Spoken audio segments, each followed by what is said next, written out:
کھجور کے فوائد سماعت فرمائیے۔ حدیث پاک امام ابن ماجہ نقل فرماتے ہیں کہ رسول اللہ صلی اللہ تعالیٰ علیہ وسلم نے ارشاد فرمایا، جس گھر میں کھجور نہ ہو وہ گھر والے بھوکے ہیں۔ امام ابن ماجہ دوسرے مقام پر نقل فرماتے ہیں کہ رسول اللہ صلی اللہ تعالیٰ علیہ وسلم تربوز کے ساتھ تر کھجوریں کھاتے تھے۔ اب آئیے کھجور کے چند فوائد۔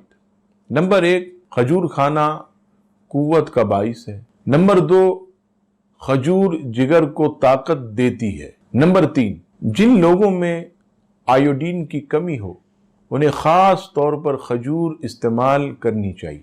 نمبر 4، نہار منہ کھجور کھانے سے پیٹ کے کیڑے مر جاتے ہیں۔ نمبر 5، کھجور ولادت کے عمل میں بھی مدد دیتی ہے۔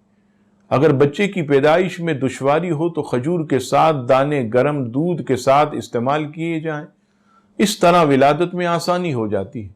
نمبر 6، امام ذہبی علیہ رحمہ فرماتے ہیں کہ حاملہ عورتوں کو کھجور کھلانے سے لڑکا پیدا ہوگا جو کہ حلیم یعنی درگزر کرنے والا، خوبصورت اور بردبار ہوگا۔